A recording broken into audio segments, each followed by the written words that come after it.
Така, сега ще направим една задачка, един по-прост метод. Значи искаме метода ни да събира две числа. Един метод, който събира две числа. И ще си направим три бутона, с които го извикваме. Ето, бутон 1, бутон 2 и бутон 3. И резултата си го показваме в един лейбъл. Така. Сега тия неща си ги оголемяваме малко. Тук от свойството фонд оголемяваме. Цъкваме фонд. Така. И сега тук в първия бутон пишеме какви числа ще събираме. Кажете какви числа да събираме в първия бутон. 10 плюс 15. Опа. Така, след това втория бутон ще си пишем някакви други числа, които ще събираме. Айде само с положителни за сега. 20 плюс 15. 15 ни е любимото число. И накрая 19 плюс 1. Така, ето така. И сега ние вместо да пишем три пъти един и същи код, ще си направим един метод. Този път, айде друго име ще му дадеме. Ще си дадем друго име на метода, но ще направим един метод, който ще върши работата и ще го викаме три пъти. Айде да видим, тук трябва да ни е метода. Значи най-горе. Тук най-горе, точно над public форма. Така. И методите винаги ги почваме така. Public void. И сега тук име на метода. Как да си го кръстим това? Как да го напиша?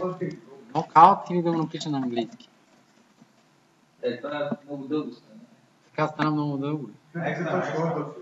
Така, knockout, скобки и след това отваряме и затваряме къдрава скоба. Значи, това е за начало и край на метода. И тук ще ни идва цялата логика, която ще ни върши метод. Този метод трябва да събира две числа. Значи той трябва да приема като параметри тези две числа, които събираме. Щом са числа, какъв тип... Кой тип променлива ползваме за цели числа? Int, нали? Да, int и си ги правим. Примерно int a и int b. И тук ще си направя една променлива за резултата. Значи прави си int sum и сумата ми присвоява a плюс b. Самия метода и сега остава да си отпечатам резултата в лейбъл. В лейбъл 1. Как ще стане да си отпечатам резултата в лейбъл 1? Василий, това сещаш ли си? Живенти. Лейбъл 1 точка. Точка. Не ни трябва лейбъл 1 точка текст, трябва ни директно да отпечатаме резултата. Сумата.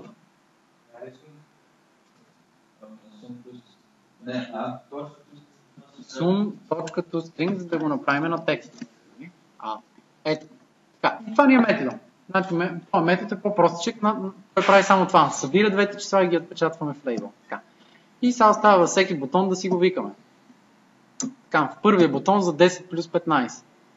Значи, какво пишем, за да извикаме метода?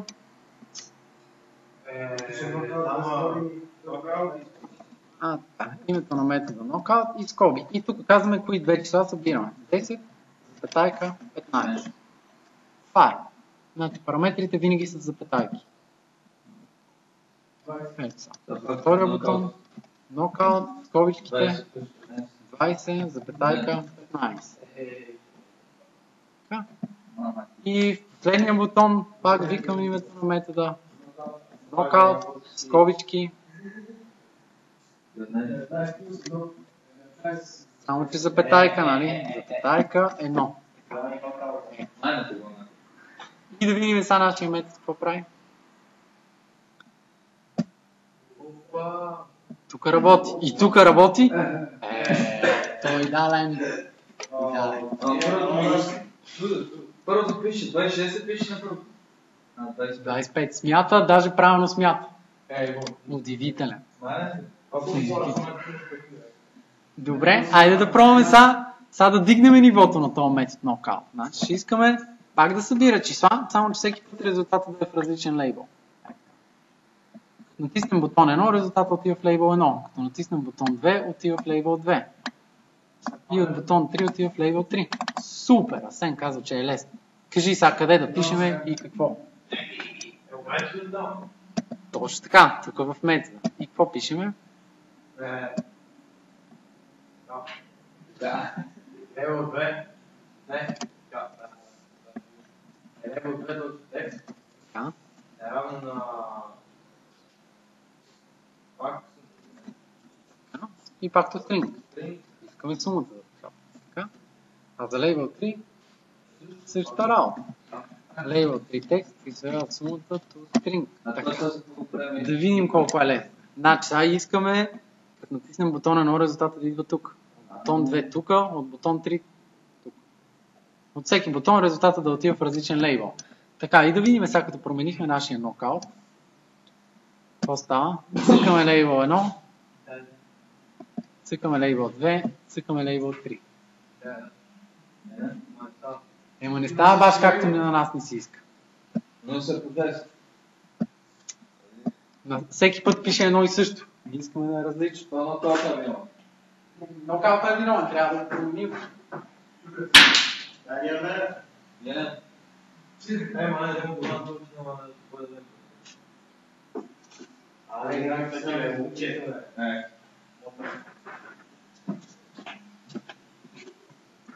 Така, да видим сега как да го променим, така че да работи и всеки път да отива в различен лейбъл. Вижте тук проблема какъв е. Значи,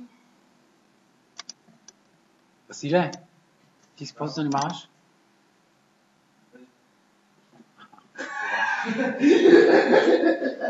Радвам се, че си откровен.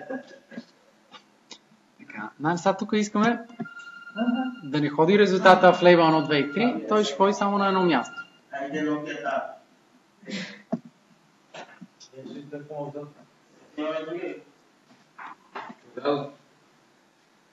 Така, значи, ние тук, нали, все пак събираме различни числа. А и Б. Както имаме параметри А и Б, си добавяме един параметр за това в кой лейбъл да отива резултат. Лейбъл lab. И тук вместо да ползвам лейбъл 1, ползвам lab.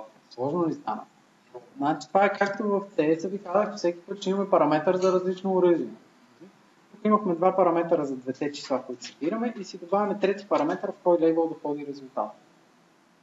Пишеме си лейбъл lab и тук вместо лейбъл 1 ползваме lab. И сега вече всеки път, когато викаме лейбъла, пишеме в кой лейбъл искаме да ходи резултат. Значи тук пишеме лейбъл 1. Пишем с цялото име, лейбъл 1. След това за втория бутон какво пишем? Запетайка, лейбъл 2. След това запетайка, лейбъл 3. И така, като сме си добавили параметър, този параметър отговаря за това къде да ни отива резултат. И вече като натиснем първия бутон в лейбъл 1, втория бутон в лейбъл 2. Ето сега вече сме и там.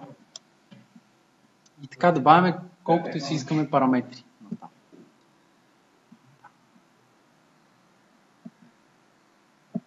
Значи, общите неща ги пишеме в метода така, а тези, които се различават, си ги добавяме тук горе като параметри. Значи, в случая ни се различават А, Б и лаб. Тях си ги добавяме като параметри.